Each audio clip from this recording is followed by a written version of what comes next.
selected for this year's Imaginative Film Festival, which I'm really excited about. Great, thank you. Kayla? Kia ora koutou, ko Kayla aho, here tēnei no Ngāti Kahungū ki te Wairoa me Ngāti Parau. Hi everyone, my name's Kayla. I'm a Māori filmmaker from Aotearoa, New Zealand, and I live on Waiheke Island. I'm an emerging filmmaker, and my short film Kahurangi is screening at Imaginative, which is very exciting. I have long blonde hair and brown eyes. I'm wearing a green cardigan and a green stone pendant, and I'm sitting in front of a white background. Teja? Kwe kakina. My name is Kijâtai-Alexandra Veillette-Cheezo. No worries. I'm Anishinaabe too. I was born in Val-d'Or. My family's from the Lac-Simon community. I've been living 12 years here in Montreal. I've been doing some short films. Right now I'm a student in journalism, which is something that I'm really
Ani. My name is Kaytlynn Tomaselli, Program Coordinator at Imaginative.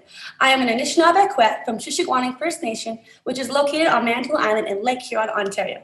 I have long brown hair and brown eyes, and I'm wearing a red turtleneck with rainbow beaded earrings. I'm coming to you from the Imaginative office. Imaginative is located on present-day Toronto, the traditional territory of the Anishinaabe, Haudenosaunee, Huron-Wendat, and the Mississaugas of the Credit. We invite you to please take a moment to think of the land you currently reside upon, wherever you may be, and acknowledge those who went before and those yet to come. Miigwech, and thank you for joining us today for the panel Radical Joy. Every day, we see more youth reconnecting with culture and community. Radical Joy looks at the heart of Indigenous storytelling that is now being told by many budding filmmakers with love and care, proving that hope continues to shine through as we reclaim our strength, voices, and legacy. Throughout this conversation, we will discuss the joys of connection, self-love, and moments of inspiration.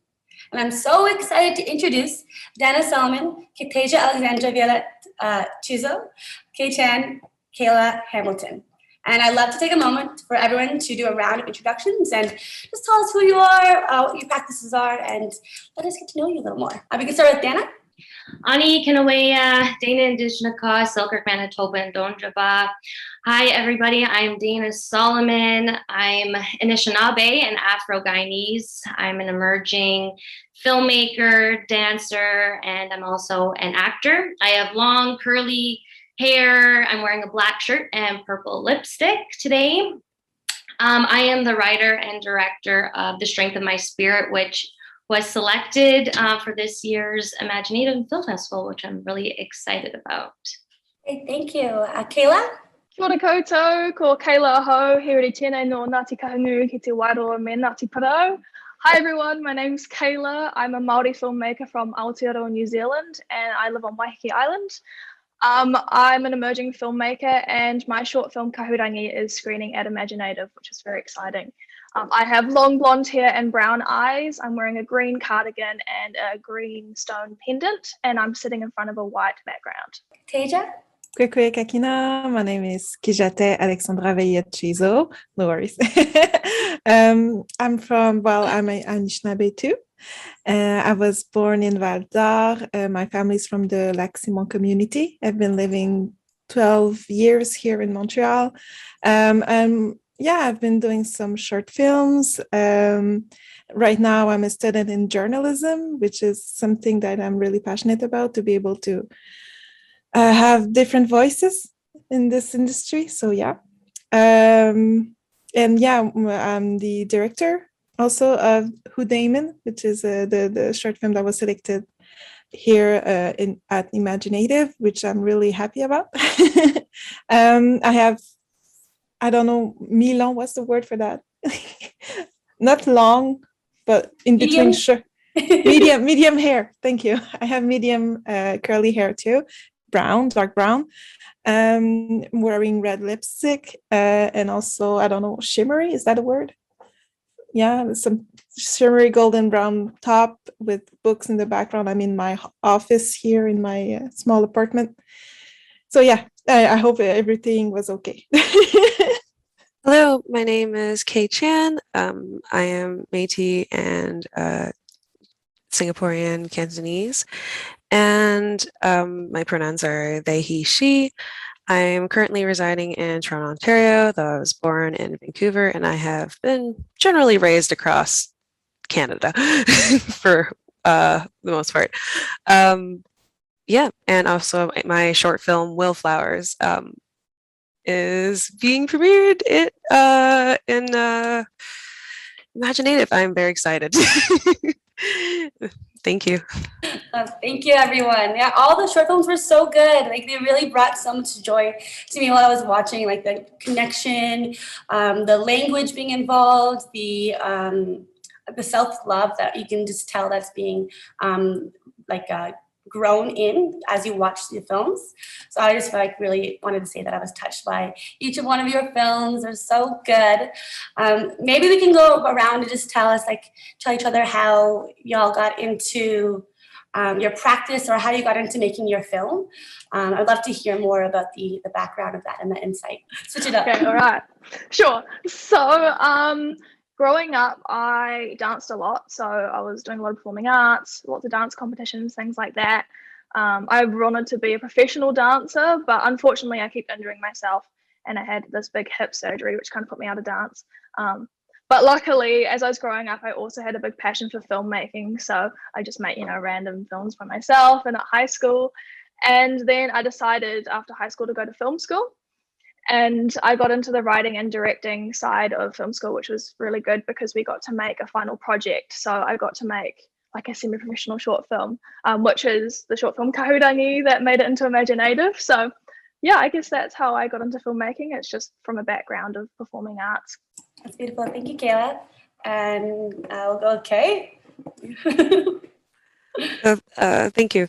Also, I realize in my nervous spur of the moment there, I did not describe myself. Hi, I am tan-skinned with dark brown roots, but very light blonde and pink hair, wearing a yin-yang rainbow earrings with a chain with a pink rabbit for pom-pom at the bottom of it, and a silver and gold necklace given to me from my grandma. But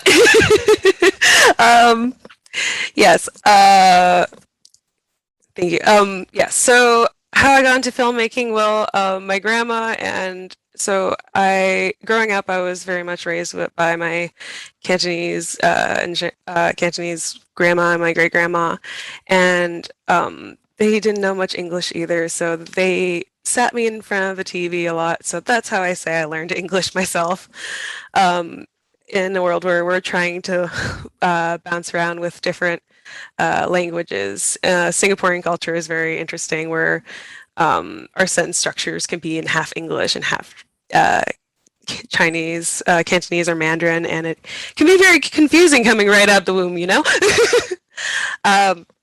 But yeah, from there I went into high school, where I was in a specialized art school for a drama program, where I was very much encouraged, even outside my classes, to create videos. And a lot of times I found myself to be the film editor.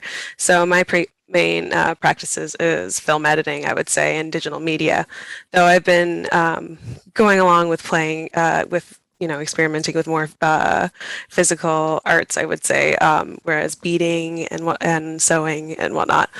But yeah, which is every so often I like to make my own little projects, especially in times when I really need the encouragement. And my short film that I have being premiered was inspired by my Nokom, who had messaged me one night saying, really randomly, being like, hey, what would you do to change the future? Well, flowers? And then just nothing after that. So that just stuck with me for a solid month. Yep. And then I was lucky enough to be enrolled into an arts residency through Sketch Arts for, it was a trans healing arts residency. And I was given some art prompts that led to this film. And here we are today. Thank you. What a beautiful journey. Yeah, sorry about that. Oh, it's so important to always be thinking about the future, like how we can change that. And like, that's exactly what your grandma was able to offer you. So yeah, it's always just good to think about the future, and also to always just remember to acknowledge the people who brought you to the moment, right? Acknowledge and honor. It's so beautiful. For sure. Thank you. Thank you. And how about Kijâtai? Yeah, I've always been really passionate about filmmaking too. Like I've been watching movies since I could read. I don't know, and even more before that. I mean, it was just a way for me to express something I couldn't express with text or words, or just to be able to use sounds, the absence of sounds and images and everything. So it was really a way for me to finally be able to express something that is hard to express. I keep saying express, anyway. So yeah, I decided to go study that after high school, but then I got lost. I couldn't find my way. Like I couldn't find my place in the industry. Like the way I was trying to express myself wasn't. I couldn't fit in this mold, And then I got discouraged. I said, like, well, it's my passion since I'm a little. So what do I have other than that? So I've been lost for a few years. Like I've been spending the last 8 years, well, 6, well, like, yeah, the next 8 years I'm in here in Montreal trying to find a way to survive and everything. And at one point I started to found myself back, but also through my culture, through the people, the community here, the different people that I could meet here, going back in contacting my father again, because we got, well, I wasn't raised by him, but at some point our relationship was getting hurtful in both sides. So I decided to just stop talking. But like I just opened up myself, and I found my voice through cinema. And then the last 3 years, I think, wow, I feel like it's only been 1 year, but anyway, the last 3 years I started reclaiming my culture, trying to find my language, and especially the people around me. And this is how I started doing films, and just, yeah, and I saw that I have like a more also documentary approach, because I really want to see the authenticity in people. So that's why right now I'm going in journalism and trying to find, and this time I'm not trying to find my place, I'm creating my place in the journalism, and not just journalism, but it was a subject or the place where I could see that I could do more. So yeah, this is where I am right now. For now it's so far so good. Yeah, but was that a question? I'm not sure. That was perfect. Yeah, Okay, congratulations on like all the learning that you've overcome, like with journalism too, being able to express yourself through that form of media. That's so beautiful to hear that. Thank you.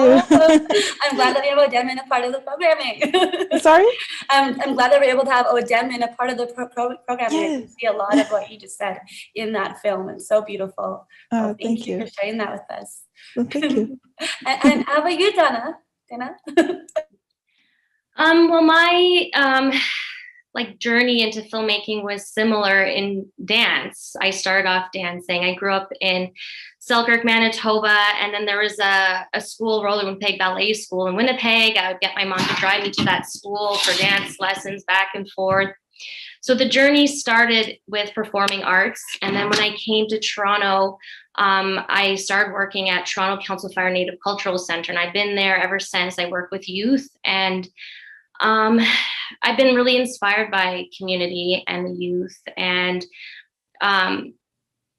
also working with there's so much diversity within our communities, and seeing youth who are mixed just like me, it's just inspired me to have our youth feel reflected and seen in filmmaking. And so I started with a short documentary called Two Beating Drums that highlights the experiences of two Afro-Indigenous people, one a coworker and then one a youth.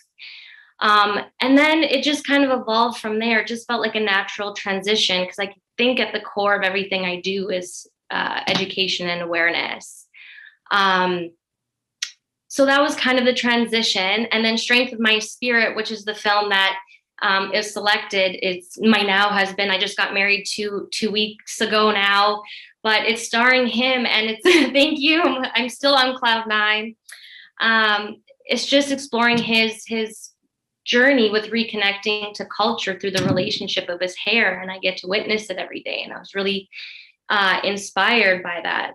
And being an actor as well, I was really frustrated with the roles that I'd go out for. A lot of the roles are not told through an Indigenous lens, and it is really frustrating. So I guess it's just kind of putting myself in the driver's seat to tell the stories that I want to see, and that I want reflected. So I guess that was kind of my journey into filmmaking and the arts in general. Oh my gosh! Also, yeah, congratulations! That's so exciting on the marriage. Aw, it looks beautiful, and it's beautiful that you're able to tell this story about your significant other that's so close to you, like your other half. I'm sure you learned. I wonder, did you get to learn a lot more throughout the filmmaking process with your partner? Absolutely. It was a really good learning curve for the both of us, because the script, for one, wasn't just like a straightforward, it was kind of like a spoken word poem almost. And then working with him through the story, getting his feedback, and also filming those scenes, it's like you get to see somebody in a new light. Yeah. And it is vulnerable work. Like anytime that you're creating stories and putting yourself on paper and then having somebody do the scenes, it's such vulnerable work. So one thing that was really great about it is that we already have established a trust between us. So working together was fine. Like, you know, he could tell me something, I won't get offended, or I could tell him something, I won't get offended. We have like this trust already kind of established. So that was one benefit of working with your significant other. It could have went probably south, but luckily it was good. It all worked out. Yeah, thank you. Kayla, I actually have a question for you. With that last scene in Karangi where she's getting that courage to get up and do the haka in honor of her sister, how is that filming and how is that process for you as like an emerging filmmaker? It was beautiful. Thank you. Thanks. Yeah. It was really difficult. I think that and the scene where they're singing the waiata in the bed together. I guess because like the reason I loved making it is because for me, you know, like dance and filmmaking, like it's my way of expressing myself. I kind of struggle like with emotions, like speaking about it. So like performing has always kind of been my way of doing it. So, and because like I have a really close relationship with the girl who played Kahurani, because we've been dancing since we were quite young together. So to see her kind of like embody like this thing that I've been doing for ages, you know, like expressing herself through this really powerful haka, it was quite hard to watch it almost, because I kind of like wanted to get up and join them in the haka, because it's our school haka that we've been doing for like I've known that haka for so long. So I guess it was kind of difficult filming it, but it was also kind of like cathartic for the whole crew in a way as well, because it was the last thing that we shot, and it was a really emotional week. So it was nice just to have that as the last scene. It was kind of like this big like emotional release, I guess. But yeah. Yeah, it's so beautiful. I know. I love the element of like that part of culture being shown as well in that light. Like it's so raw and so authentic in a sense that I've seen, especially when they're laying in the bed beside each other, sisters. I was like, oh my gosh, right there, crying away. Thank you. Thanks. That's the goal. No. Thank you. I was just wondering too, for everyone there, like what is the role in stories and creating stories in your life, and how has that and where do you see that going within your filmmaking practice or within your art practice in general? Like how do you see this moving forward within your careers or artists lives? I'll start with Kay. Let me know if you need more clear with that. Maybe. Okay. Just like how has I guess like reconnecting and like with self-love and stuff like that, how has that helped like with storytelling in that sense? Like how has that helped you in your practice, and how do you see that moving forward in your life? Well, sorry. Yeah, I'm filmmaking and in general any sort of creative mediums I can get my hands on. It honestly just expands more and more on my practice on my different ways of storytelling, whether it be, you know, and with the expanding ways that we have with technology, with whether it be like, you know, film editing is totally different now than it was 50 years ago, right? So just knowing that, and being able, and with the revival of our own traditions, it's just opening new pathways to celebrate the you know, the past while bringing it forward into the future.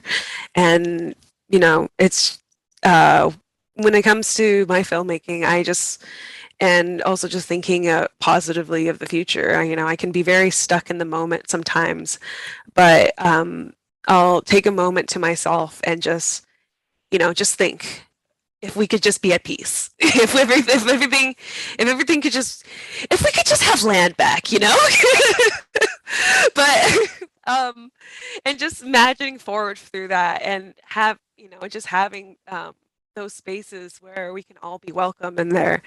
Um, you know, which just opens up more ways of flourishing and growing. And I am just so excited for the future. And I mean, right now I'm still in the moment of, oh my God, I made a film.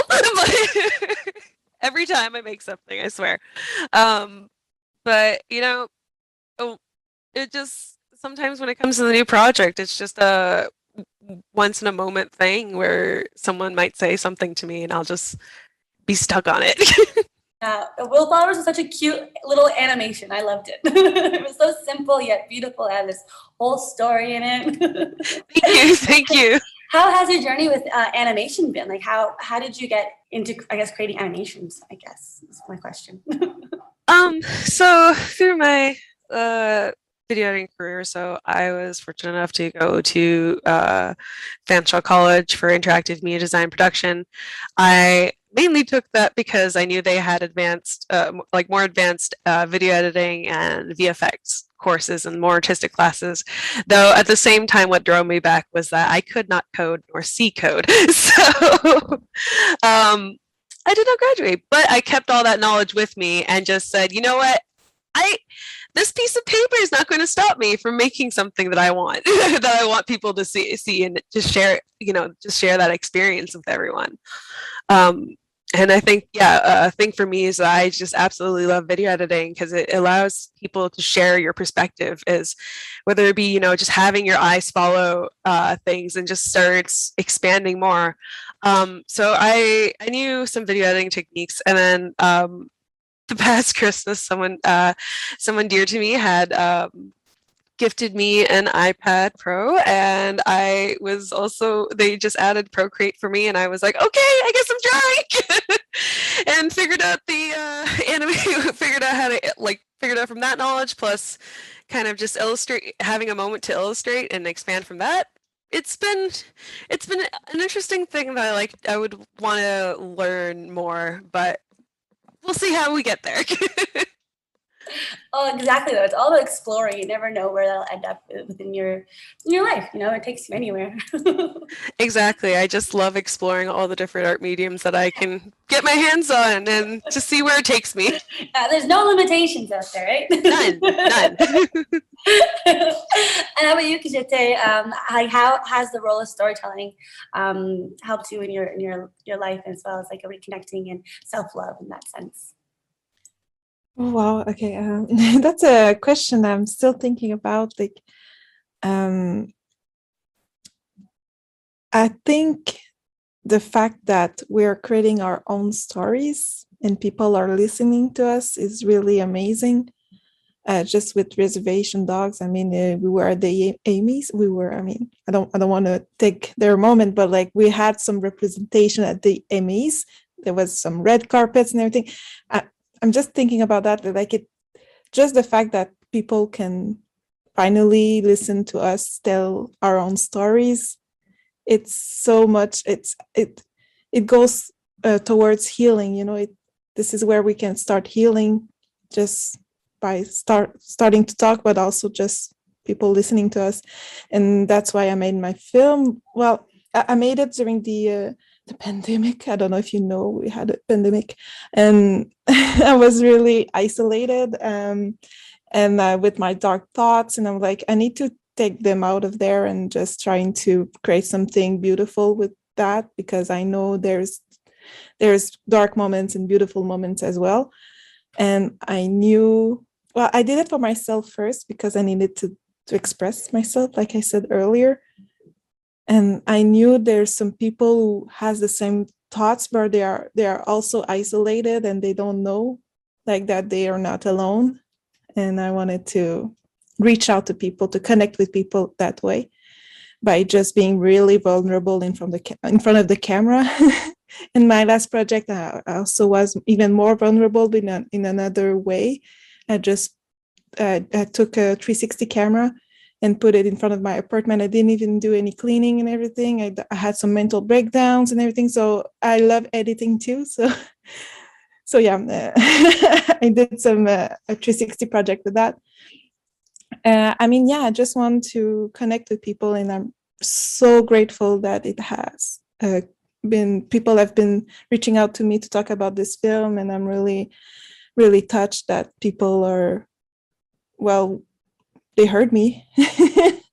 And yeah, I can how can I say that? Like, I don't realize, I think that it's been traveling from festival to festival. So I'm really like surprised about that. I just wanted some people like to see, am I the only one? Something like that. And now I imagine native. I was like, oh, with my people, I mean, I'm just kidding. But yeah, I'm really happy. Like, I just want to reach people, and I'm glad I'm not alone. And I'm sure people around me are glad they're not alone. There's this aspect of community that we have, and I can feel it that way. So yeah, maybe it was a little bit said with some struggles, but I was trying to say, but I hope it was okay again. Amazing, beautiful. Thank you. I'm the worst critic of myself, you know. Like, I keep like this the little voice in my head. Yeah, it's been a while since I spoke English too, so like, okay, I have to get back to it, because now that I'm studying in journalism, I have to remove the English from my language, because that's the norm, and because I'm studying in French, so my brain is like, oh, hold up. Anyway. So many languages Thank out you. there. Oh my gosh. Thank you. I'm wondering too, because you said you're doing 360. Like, is there any 360 projects that we're going to be seeing soon? I hope so. Like, I did a 360 project with Wapikoni. It's the same people I did my other films with. Mhm. And yeah, it was in a big dome. Is that a word? Like a big Like a dome? yeah, a dome. Yeah. And we projected the film, and they had 9 speakers that I could play with sounds and everything. It was really nice. And I don't know what's next, but it was projected and everything. People also liked what I did. It was really, in a way, in a time when it was darker, but anyway, I always try to end my films in a positive way, because there's dark days, but there's also good days. And I want to focus on the fact that we have dark days, but I don't know what to say. We have to accept the dark days to have the beautiful days, you know. That's what I'm trying to do with my work in general. But yeah, I guess we'll see with Wapikoni what's going on, but they want to travel with the dome, like it's a nomad dome. So I don't know where it's going to go, but I'm just glad that I did it. It was a really difficult process, because it really was personal. Oh, that's good to know. There's going to be a traveling dome soon. I'm going to keep my eye out for that, because I want to go see it. Yeah. It's so beautiful. and how about you, Dana? Or Dana next. For me, you know, storytelling has always been just like mirroring what everybody else is saying, a way to express myself. But it started with dance, like I said. So dance was a way for me to express myself without words, you know, and tell those stories. And working with the youth and in the dance program, you know, we created dances around, you know, the missing and murdered Indigenous women and girls, trans two-spirit, the residential school system. And so that was my first kind of, I guess, experience with storytelling. And then when it went into film and putting pen to paper, I just felt like it allowed me to learn a lot about myself and explore what I bring to the table, explore my gifts. It was a way for me to reconnect with culture, maybe not in a traditional sense, but get to know myself fully, you know, and, you know, being mixed, there was always this thing growing up, navigating identity and maybe where I fit in, because maybe I don't look Black, but my dad's Black. I maybe not look Indigenous, but my mother is Indigenous. And so I was always navigating these two worlds. And I think creating allowed me to explore that fully. And in the process, self-love came from there, like really feeling deeply rooted and feeling the joy in creating. And, it's a liberating experience. So, I mean, a feature film that I'm working on currently in the Imaginative Features Lab, actually, Between the Lines is centered around an Afro-Indigenous character. And hopefully that comes to light one day. That's my goal. And just exploring culture through films, like even with Strength of My Spirit, like that reconnection and, learning as you go along and feeling okay with maybe not knowing and just being a learner, a forever learner. So I guess that's how stories have kind of shaped my career and maybe where I want to go in the future. Yeah, for sure. I'm going to manifest for you that Between the Lines is going to come out there. To make it imaginative. Well, it's already imaginative, but it's going to go places. Let's help. Yeah. And how about you, Kayla? Yeah, well, I guess the same as everyone else is saying, like filmmaking, it's a way of expressing yourself, but also like learning about yourself. So, that's kind of what dance was for me when I was younger. And now that I can't do that, it's kind of what filmmaking is now. And yeah, because I don't really look Indigenous. I'm very white passing. And I've always had like that, like the identity struggle, like I'm not like white enough to be white, I'm not Māori enough to be Māori, which is just a thing that's going on in my head, like it's not actually real. But I think like in the process of like telling stories, like making kahurangi, it really like helped me to kind of overcome that, because like the character, she's part Māori and she's kind of relearning her culture, and it's just kind of funny that through making the film I was doing exactly the same thing. So it was almost like the character and myself were just kind of like walking this very similar path, which was quite interesting to observe. But yeah, I definitely think that having these stories to tell kind of brings about self-love and learning to accept who you are through learning about the characters that you're making yourself. So yeah, I think. Yeah, and then as we tell more stories too, then we're inspiring other people to tell their stories. It's like being able to connect through someone else's story is like, oh my gosh, I can also tell a story like this, but in my experience. And it's like, there's all these different variations of how we process life and how we're able to create these, I guess, truths and these realities that we all are like, not we're all like going through, but we are going through it, but just like in our own ways, Yeah. Exactly, like even with kahurangi, because it's like a very specific kind of a character, like a teenage girl who's part Māori, who's dealing, like it seems very specific. But I've had so many people like come up to me after festivals who are definitely not like her, but being able to relate so much to her story, which is really powerful. And I think that's really like my favorite part about it. So yeah. Also, I like the little love romance there between Karangi and the partner there. Yeah, it's pretty cute. Yeah, it's cute. I love seeing romance, like Indigenous romance. So another thing that I had that I wanted to ask everyone is like, how are you taking care of yourself, and how are you just keeping yourself grounded while you make these stories, and like making sure that you're doing okay? Like, what are your tips and tricks? I will start with that. I'll go with Kijâtai.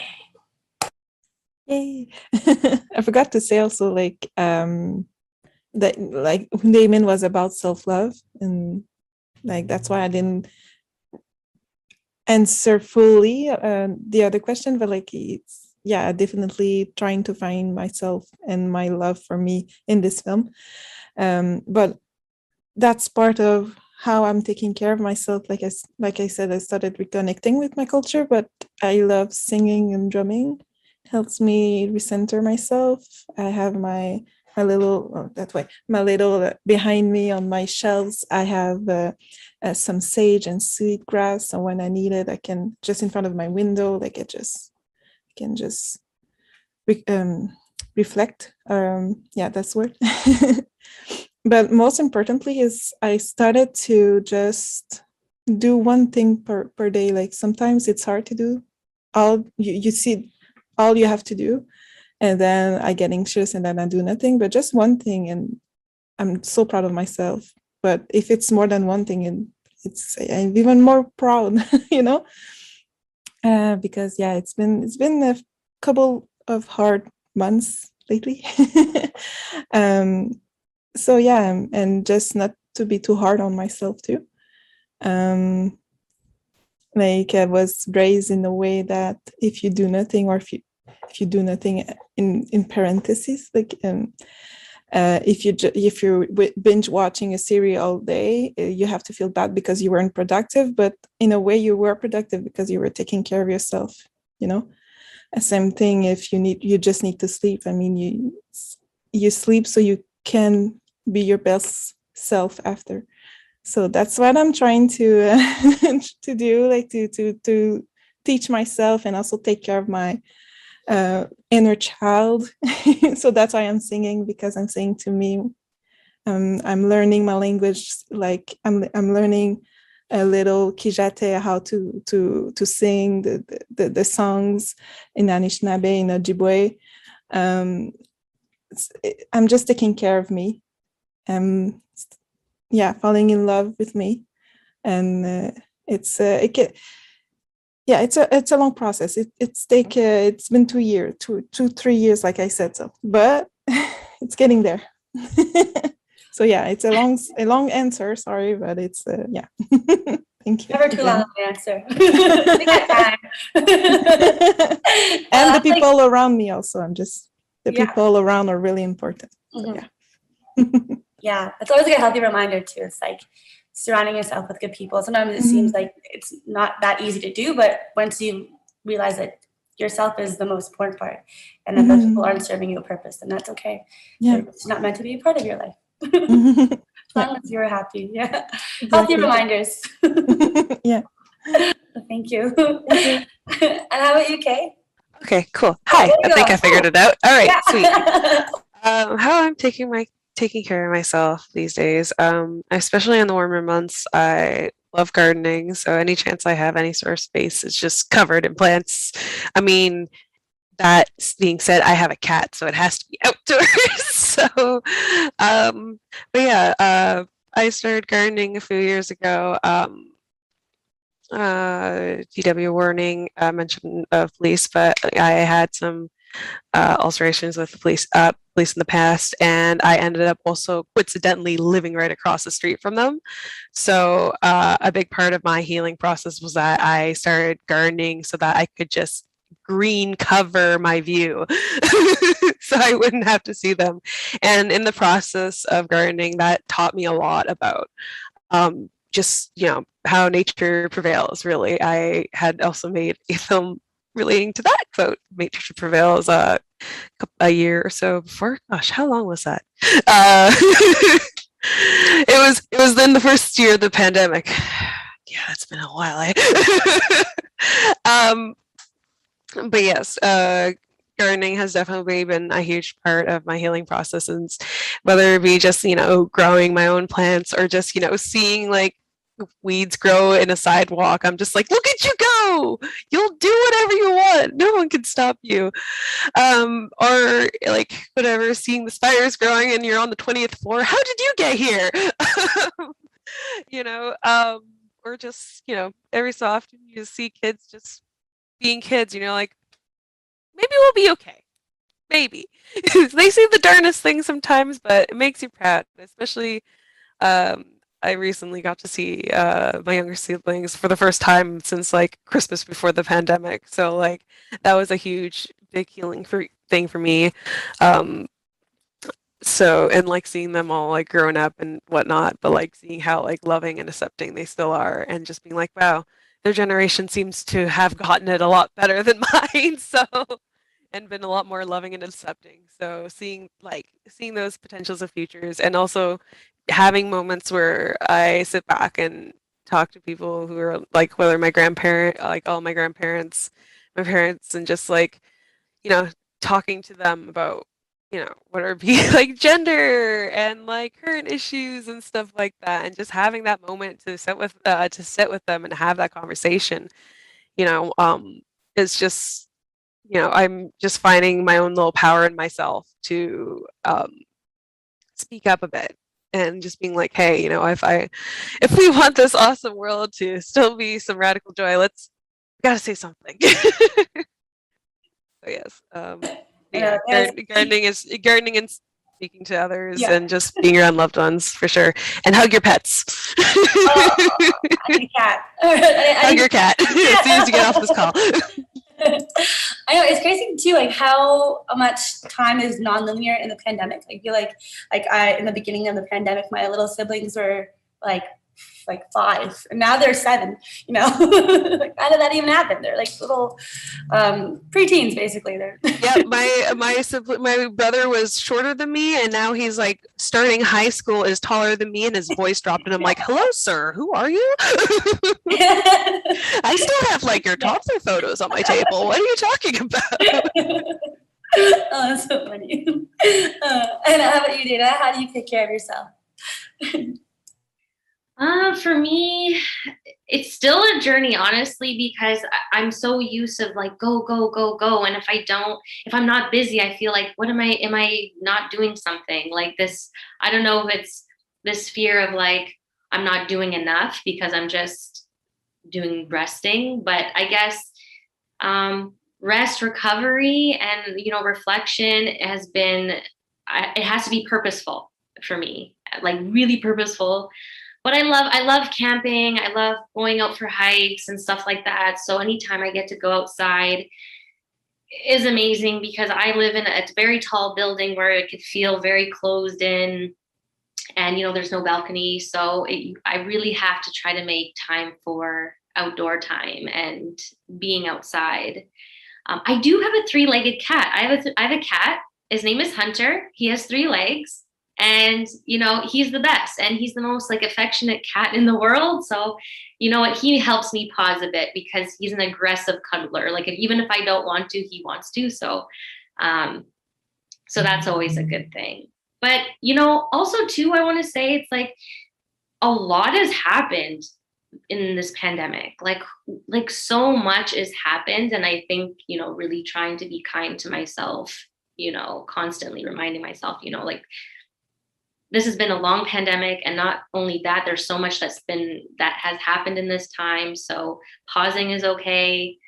Laying down and watching some TV is okay. I think it's definitely needed, and shaking up the new normal. Like, it's not like how you said, time is not like linear. It's just like, your schedule is like, it's different. You have to like schedule things way differently now. And, so yeah, I guess just, trying to get outside and connecting with nature, and, good support system, and hugging my 3-legged baby. That's what definitely helps me.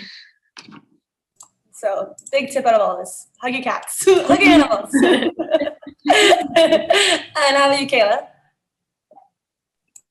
Yeah, I'm pretty much the same. Really, just getting out of nature really helps me, I think. I mean, I'm pretty privileged because I live on a beautiful island, and there's amazing beaches I can walk along, and there's heaps of amazing bush walks. I can just go for a walk and be like out in the middle of nowhere, which is really awesome.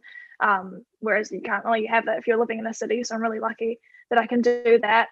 But yeah, I guess it's hard when you're like sitting down and trying to write something, and there's like that overwhelming like perfectionism thing that's going on in your head. So to get grounded, I just go outside, put my feet in the grass or something, go for a walk. It kind of helps me to be a bit more creative. Also, because like a lot of the stuff that I write, I feel like is kind of influenced by like the land around them. Like even in Kahurangi, like it's not that apparent in the film, but it's like kind of inspired by like where I live. So I feel like land plays a big part in what I write. So actually getting outside and observing the land and being with the land really helps me to be more creative and not get stuck in a rut. But yeah. Oh, and again, run your land back. It's good for the world. Well, thank you for those tips. I'm gonna definitely use those as I progress over. It's been so busy these days, so Well, we're coming up to like, I think 45 minutes now, so maybe I'll just ask one question. And that's basically like, are you guys looking to stick in the filmmaking industry? And then like, what is a film that you would like to create? And I'm still choking here. So I'll pass it off to Dana. I'll fix myself. Yeah, I definitely want to stick in this industry. I feel like I'm still new at it. Like, you know, I just started getting my toes wet, and I really do want to continue writing and creating more stories. But I also want to, like, this is a hope of mine, is just connect with more filmmakers too, because I feel like writing is such a solo experience. And you know, like it's just like you, and having these opportunities, like to see amazing artists, and even if it's online, like getting to know people, like I would love that. So if anyone wants to, you know, hang out or shoot me a message, let me know. You know, I just think that would be wonderful. But a film that I really want to do is the film that I'm working on.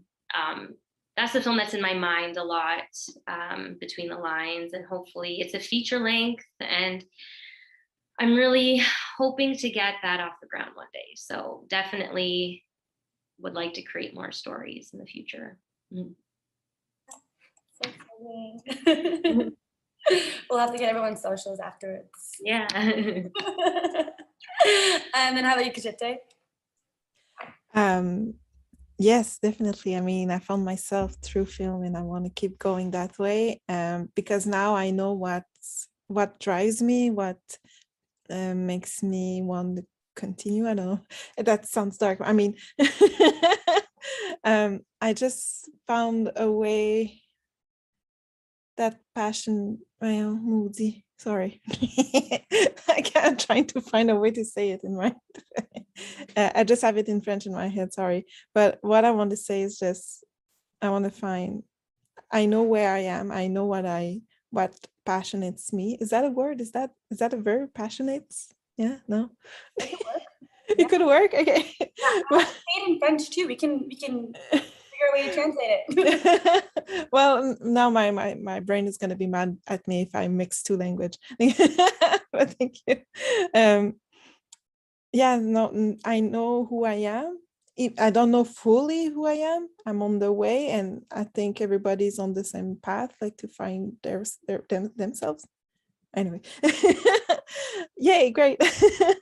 And I think it's a way for me to reach out to people through filmmaking, and I still want to go that way, even though I'm in journalism. But what's nice with journalism is that you can do it in different mediums and different ways. And with the program I'm in right now, I want to explore more new things, how to express, and also learn more about the world, because we're, you know, the world we are in, we all have our own bubbles, you know, our own spheres, our own.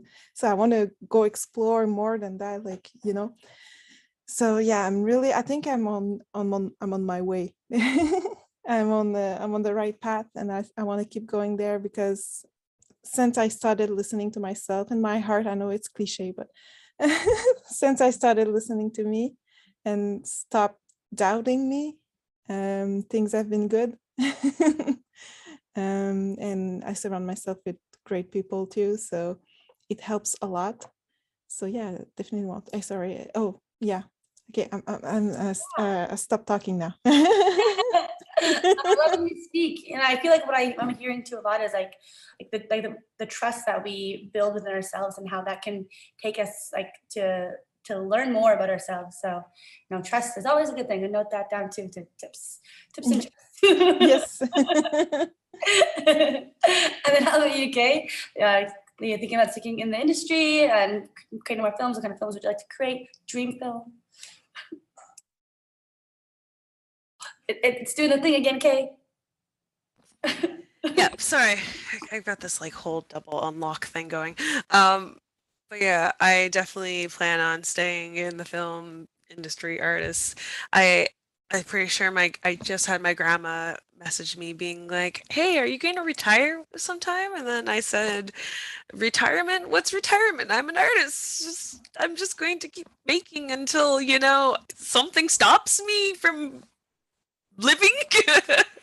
Even then, I hope to, still kind of like inspire others to just keep making it as they can. Not to the point of, self-extortion, but just like, when you've got an idea, just do it. For sure. Yes, for sure. I'm definitely going to be sticking around the film industry and whatnot. And I hope to one day in the future, just creating more, I don't know, just creating more a love for my kin is all I would, all I want to say. All my, all my kin, especially for my queer and trans and non-binary and two-spirit and mixed indigenous, just everyone. Please. Just pump that love out there. Also, Dana, by the way, if you need an editor, please let me know. China based. And how about you, Kayla? Yeah, I'd definitely love to stay in the film industry. I mean, I've only made like one short film, but it's been super rewarding. I mean, we're really lucky in New Zealand because while the rest of the world has been in and out of lockdown, we had like a decent like 6 months where we were pretty much living like before COVID, which was kind of crazy to think about now because we're back in lockdown.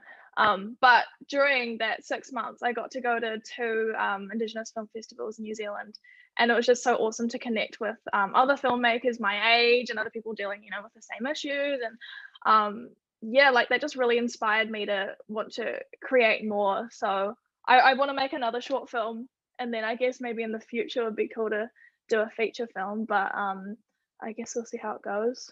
But I just want to keep making stuff that I can connect to. I guess that's why I got into it, because I wanted to see myself represented on screen, like a lot of Indigenous people do.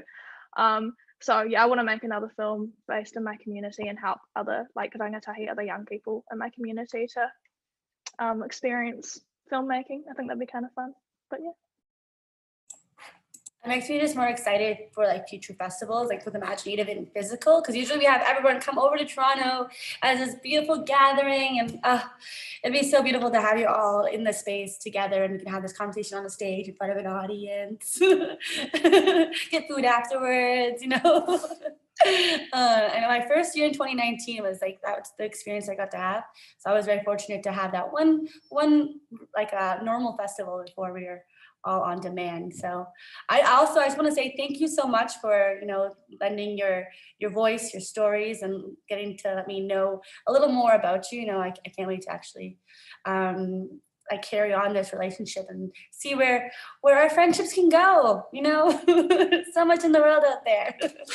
And yeah, so Chimigwech, if there's any final words, I don't know what to say. I like to offer this space for you right now. Miigwech to you also for making this happen, and miigwech to everyone who's listening, and yeah, and also I'm really glad to be part of this. Sorry. Thank you.